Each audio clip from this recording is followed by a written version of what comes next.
Hindustan paper शुक्रवार 24 अप्रैल 2026। अपनी ओर ध्यान खींचने की लड़ाई।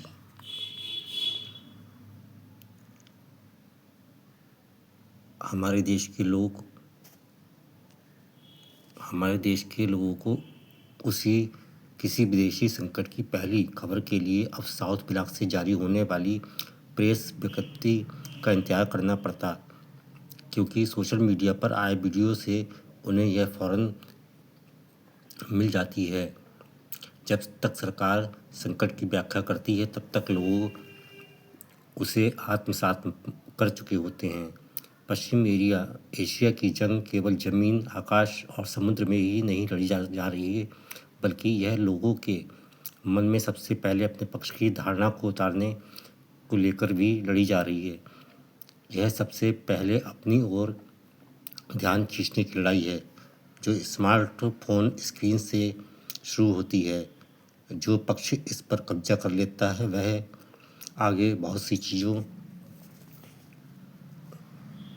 को अपने मन मुताबिक पेश करने में सक्षम हो जाता है, चाहे टेलीविज़न की बहस हो, अखबारी रिपोर्टिंग हो या फिर कूटनीति। ईरान इस बात को बखूबी समझ गया है कि सूचना के पारंपरिक माध्यम आपको सूचना प्रचार के संसार से बाहर कर सकते हैं, मगर सोशल मीडिया दुनिया भर में आपका संदेश फैलाता रहेगा।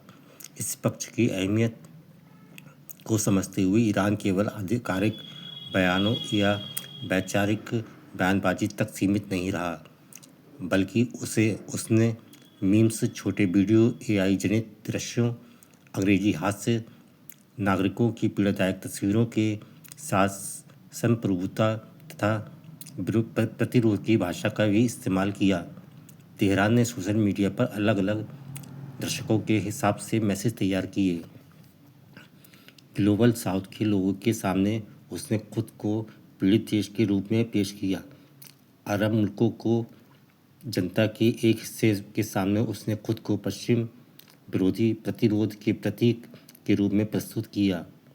पश्चिमी देशों के सामने उसने इस संघर्ष को अमेरिकी अतिरेक के रूप में पेश किया और अक्सर नागरिकों की पीड़ा को तस्वीरों का इस्तेमाल करके नैतिक दबाव बनाने का प्रयास किया। ईरान ने साथ ही ऑनलाइन यूजर्स को अपने पक्ष में करने के लिए सिद्धांतों के बजाय व्यंग, हास्य और इंटरनेट संस्कृति का भी इस्तेमाल किया। अमेरिकी और इजराइल की सैन्य श्रेष्ठता के बावजूद ईरान अक्सर संकट के ऑनलाइन आख्यान गढ़ने और उन्हें दुनिया के मन पर पहले चस्पा कर देने में ज़्यादा फुर्तीला साबित हुआ। हालांकि इस फुर्ती के क्रम में अतिशयोक्ति भरे और झूठे दावे भी बड़ी संख्या में आए गए हैं। अहम बात यह रही कि ऑनलाइन सामग्री शायद ही कभी वहीं तक सीमित रही। कोई मीम, चुटकुला या वीडियो क्लिप तेजी से टेलीविज़न चर्चाओं, अखबारों की रिपोर्टिंग और कूटनीतिक टिप्पणियों में जगह बनाने लगा। इससे डिजिटल संदेशों को एक व्यापक राजनीतिक प्राणवायु प्राप्त होने लगी। इन संदेशों में जैसा लहजा ईरान ने अपनाया, उसका फ़ायदा उसे मिला। ऑनलाइन दुनिया में दर्शक किसी एक आधिकारिक संदेश के इर्द गिर्द जमे नहीं रहते। वे ऐसी भाषा के इर्द गिर्द इकट्ठा होते हैं जो उनके मिजाज के अनुकूल हो। हैदराबाद में ईरान का वाणिज्य दूतावास भी इस अभियान में कूद पड़ा।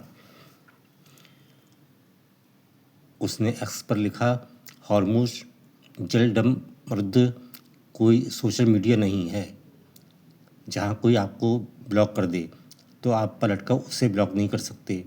भारत में ईरान की कूटनीति सिर्फ राय बनाने तक सीमित नहीं रही है, वह यहाँ की राय को समझने की कोशिश भी करती है।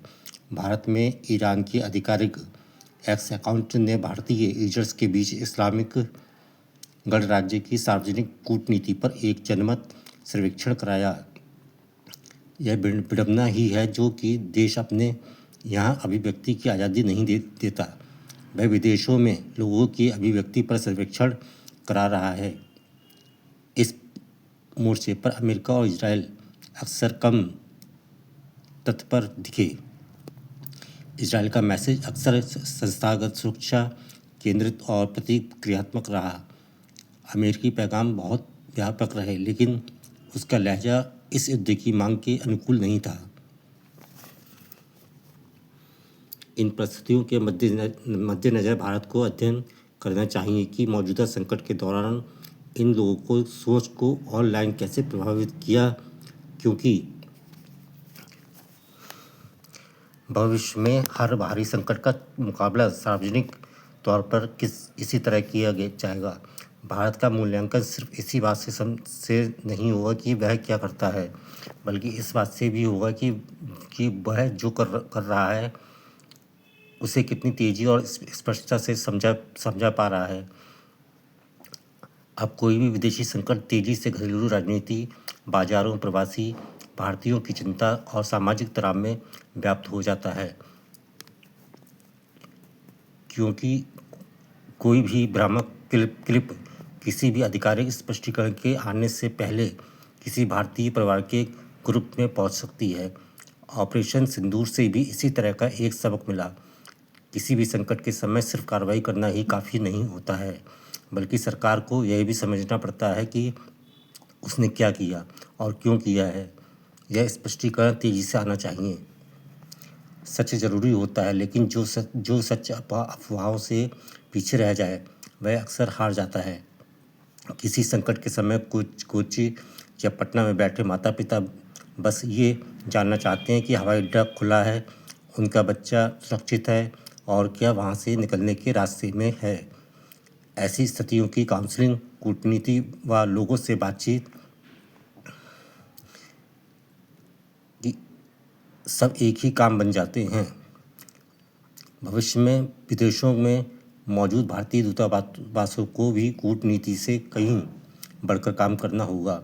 उन्हें डिजिटल दुनिया में सबसे पहले मदद पहुंचाने वाला भी बनना होगा। भारत की विदेशी नीति अक्सर संतुलित रहने और नीति के अनुरूप कदम उठाने पर टिकी है, लेकिन आज के ध्रुवीकृत हो चुके मीडिया माहौल में इन खूबियों को अक्सर गलत समझा जाता है। संवाद अब सिर्फ अपनी बात पेश करने तक सीमित नहीं है, वह इस बात को तय करता है कि कोई देश कैसे काम कर रहा है और उसके कामों को किस तरह से समझा जा रहा है। आगे के विदेशी संकटों के समय भी कूटनीति और सैन्य क्षमता की जरूरत पड़ेगी, पर ज़्यादातर भारतीयों को इस संकट की जानकारी उनकी स्क्रीन पर आए पहुंचने में देर करती है, तो उसका बहुत सारा समय दूसरे द्वारा गढ़े गए नैरेटिव को झुठलाने में ही लगने लगेगा। आने वाले वर्षों में बात न सिर्फ इससे तय होगी कि दुनिया भारत को किस नज़र से देखती है, बल्कि इससे तय होगी कि भारत कैसे काम करता है। अगली खबर है निर्भय संकल्प की शक्ति।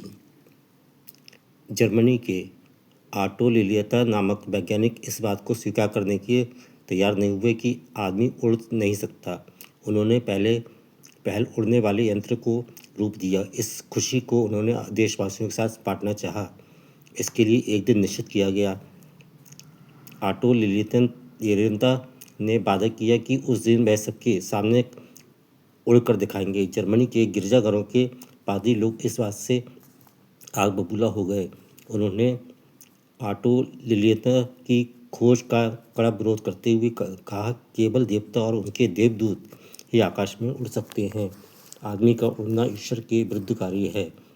यही नहीं, 9 साल तक दिन रात परिश्रम करके ऑटो लिलियता ने जिस विमान का निर्माण किया था उसमें आग लगाकर भस्म कर दिया गया।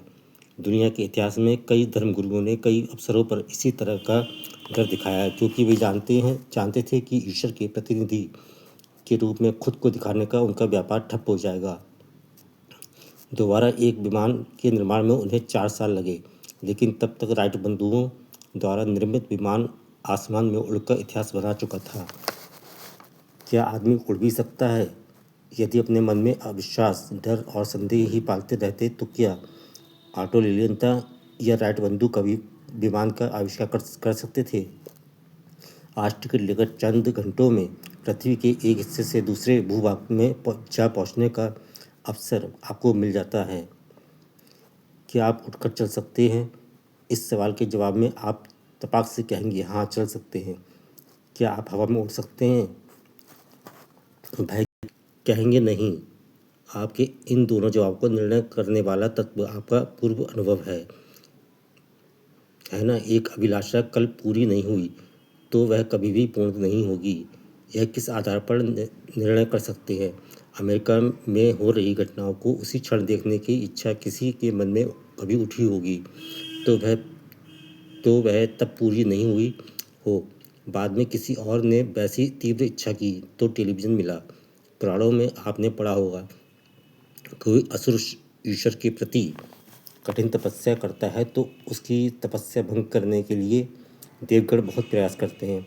आंधी चलती, भारी वर्षा होती, देवलोक से रंभा, उर्वशी जैसी अति रूपवती सुंदरियां उसका ध्यान भंग करने की कोशिश करती हैं। कितनी ही बाधाएं आए, अगर असुर अपनी तपस्या दृढ़ रहें तो प्रकृति स्वयं उसके लिए दुर्ग बनकर खड़ी रहती है। अंत में वह असुर शिव से मनोवांछित वरदान प्राप्त करके ही लौटता था। जो लोग निर्भय होकर अपने संकल्प में दृढ़ रहे उन्हें ईश्वर भी नहीं रोक सका। सदगुरु जग्गी वासुदेव। अगली खबर, अमेरिकी अन्न। भारत ने अमेरिकी सरकार से अनुरोध किया था कि वह अपने अन्न भंडार से भारत को 20 लाख टन अन्न दे। भारत को इस वर्ष देवी प्रकोपों के कारण अन्न की भारी कमी पड़ गई है और वह स्वतः इस कमी की पूर्ति के लिए मित्र राष्ट्रों की ओर देख रहा है। अमेरिका के पास अतिरिक्त अन्न जमा है और वह बिना किसी कठिनाई के भारत की आवश्यकता पूरी कर सकता है। भारत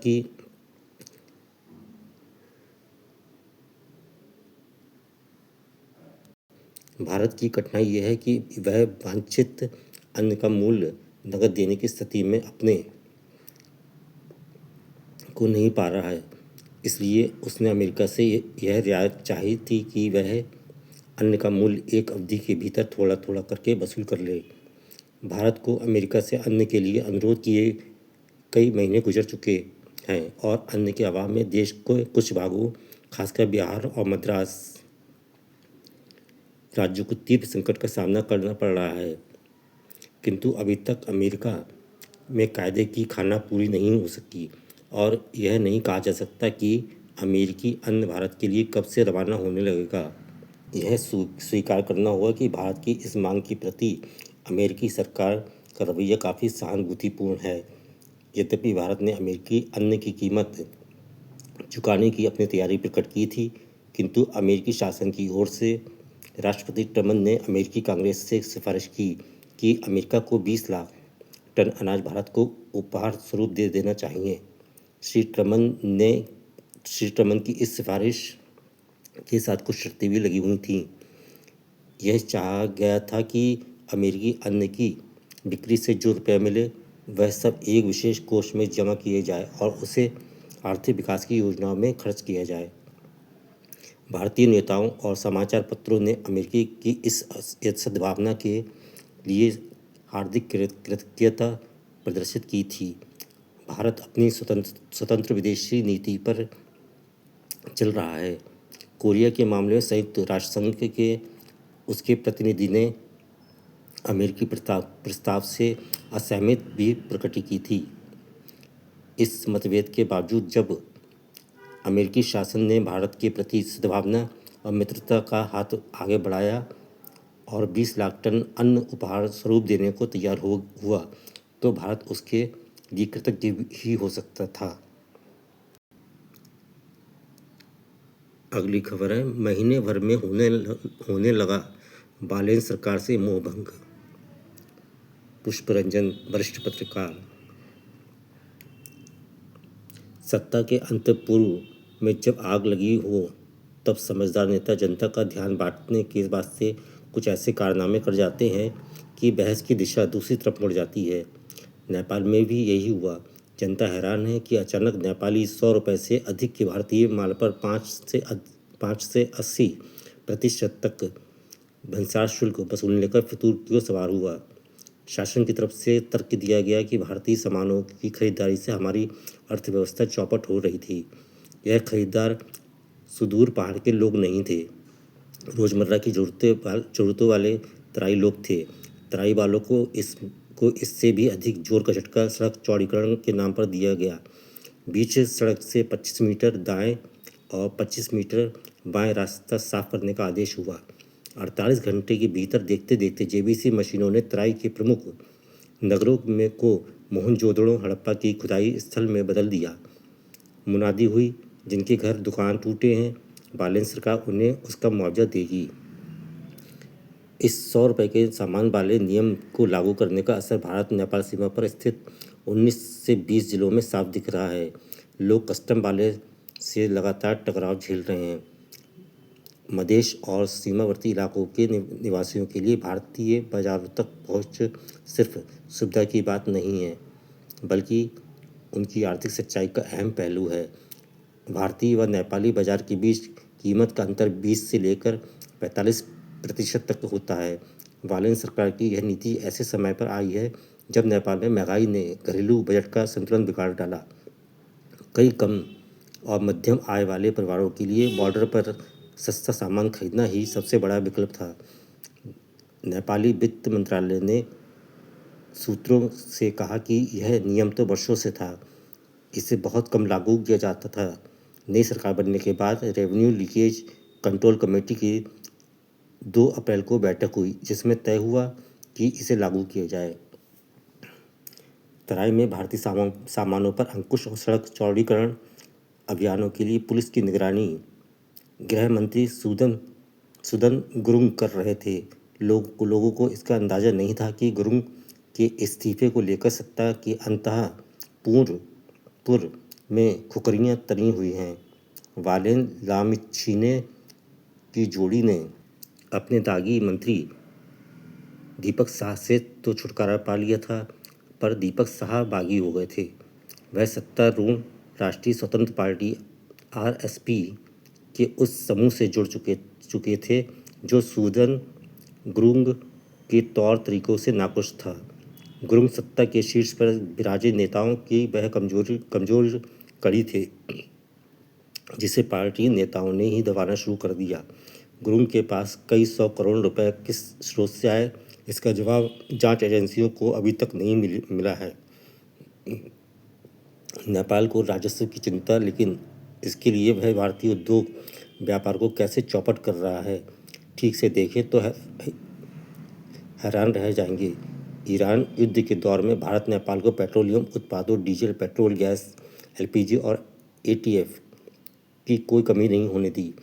लागत मूल्यों पर उससे आपूर्ति हो रही है और नेपाल आय निगम बड़े मूल्यों पर तेल गैस बेचकर आपदा में अवसर का लाभ ले रहा है। साल 2024 से 25 के वित्त वर्ष में नेपाल ने कुल 287 अरब रुपए की पेट्रोलियम उत्पादों का आयात किया था। पेट्रोलियम आयात के लिए इंडियन ऑयल कॉरपोरेशन को भुगतान भारतीय रुपए में किया जाता है। हम तेल यदि डॉलर में खरीदते हैं तो उसका भुगतान भारतीय रुपए में क्यों हो। नेपाल सरकार वर्षों से भारतीय उद्योगों को खोखला कर रही है। मौजूदा वित्त वर्ष के पहले 9 महीनों में उसने 90 अरब रुपए का सोयाबीन तेल निर्यात किया। नेपाल के कुल निर्यात में अकेले सोयाबीन की तेल की हिस्सेदारी लगभग 41% रही। अब कोई पूछे नेपाल में पाम के कितने पेड़ हैं, सच यही है कि नेपाल में पाम पेड़ होते ही नहीं हैं। वह कच्चे आम पाम ऑयल का आयात मुख्यतः इंडोनेशिया और मलेशिया से करता है, फिर उसे रिफाइन करता है और भारत को निर्यात करता है। क्या भारत सरकार आंखें मूंद कर इस धंधे को चलने देगी? अगली खबर लेखा है मतदान का कीर्तिमान। पश्चिम बंगाल और तमिलनाडु में हुआ भारी मतदान सराहनीय है। यह लोगों की जागरूकता और चुनाव आयोग के प्रयासों का फल है।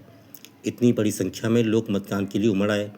दोनों राज्यों में इतनी बड़ी संख्या में लोग उमड़ आए। दोनों राज्यों में गुरुवार दोपहर 1 बजे तक ही पता चल गया कि मौसम या गर्मी की तगड़ी मार के बावजूद लोग मतदान के लिए निकलेंगे। दोपहर 1 बजे तक पश्चिम बंगाल में 62.18% और तमिलनाडु में 56% मतदान दर्ज हो चुका था। चुनाव आयोग को जरूर श्रेय देना चाहिए। विशेष रूप से पश्चिम बंगाल के पहले चरण में जो हिंसा देखने को मिली है वह इशारा करती है कि अगर सुरक्षा व्यवस्था पुख्ता नहीं होती तो हिंसा का पैमाना बहुत बढ़ जाता। खासकर मुर्शिदाबाद से जैसी हिंसा की खबरें आई हैं उससे चिंता बढ़ती है। कार्यकर्ताओं के बीच जगह जगह झड़पें देखी गईं। बम फेंके जाने से लेकर पीटने और दौड़ने तक के कृत्य कतई लोकतांत्रिक नहीं कहे जा सकते। टीएमसी और हुमायूं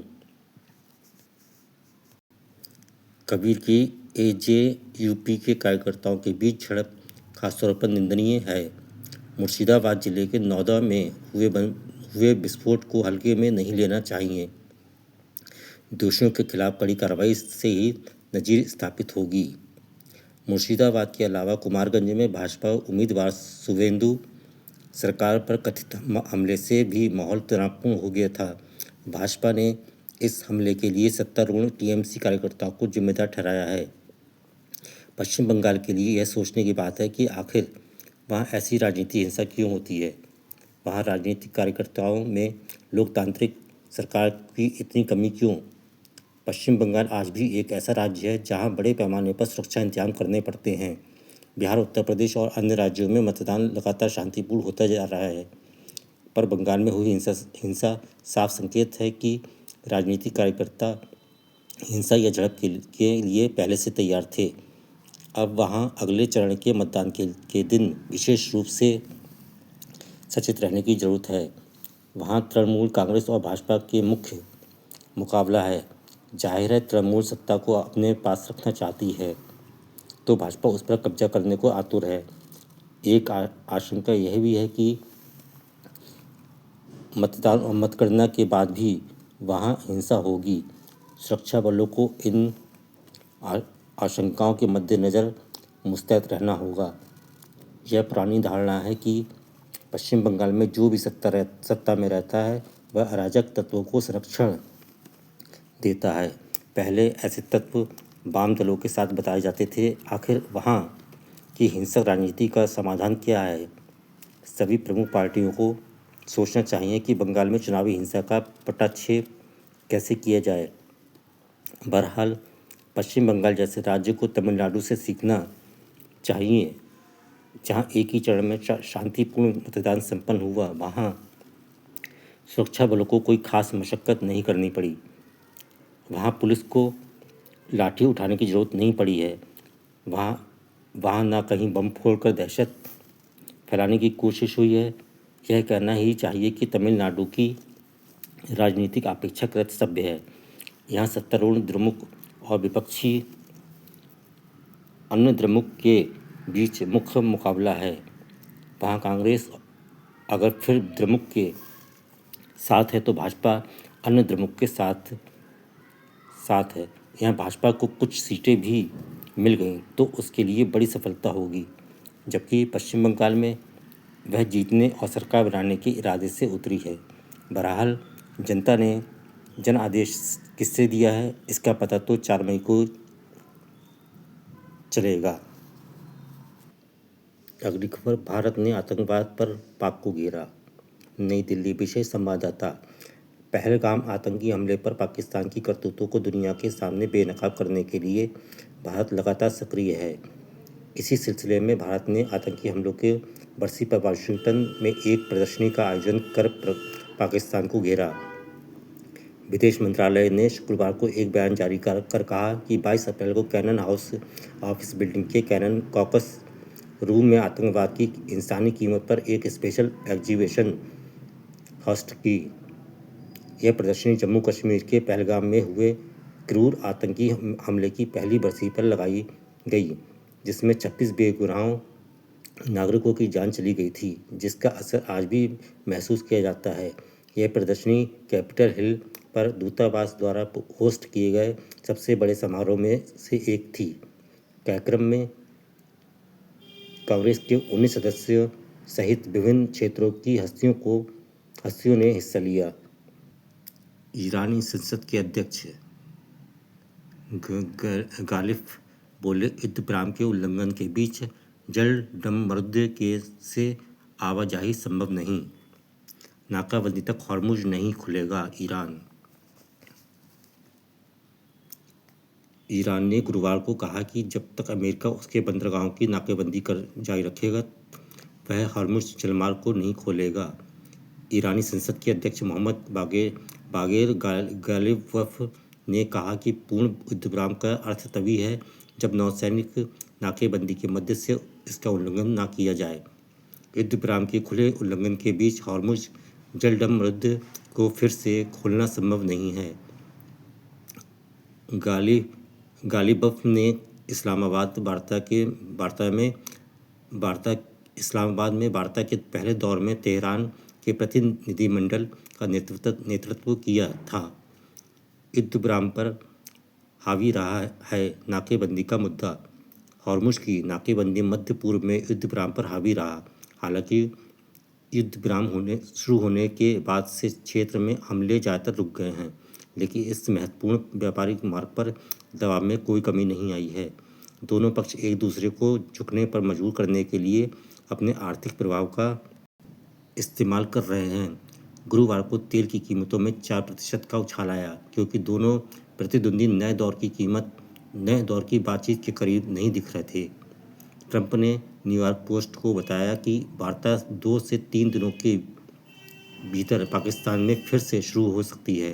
हालांकि ईरान ने अभी तक अपनी भागीदारी की पुष्टि नहीं की है और उपराष्ट्रपति जेडी वेंस ने मंगलवार को इस्लामाबाद यात्रा स्थगित कर दी थी।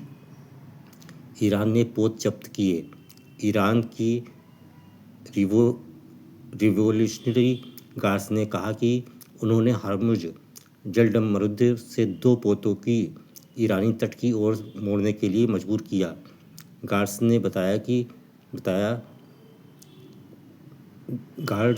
ने बयान जारी कर कहा कि इस्लामिक रिवोल्यूशनरी गार्ड कॉर्प्स की नौसेना ने आज सुबह हॉर्मुज जलडमरुद्द में उल्लंघन करने वालों 2 पोतों की पहचान की और उन्हें रोका। उन्होंने पोतों की पहचान पनामा के ध्वज वाले कंटेनर जहाज MSC फ्रांसेका और लाइबेरिया के ध्वज वाले एपामिनोडास के रूप में की। पनामा के विदेश मंत्रालय ने MSC फ्रांसेका की जब्ती की पुष्टि करते हुए इसे समुद्री सुरक्षा पर गंभीर हमला करार दिया।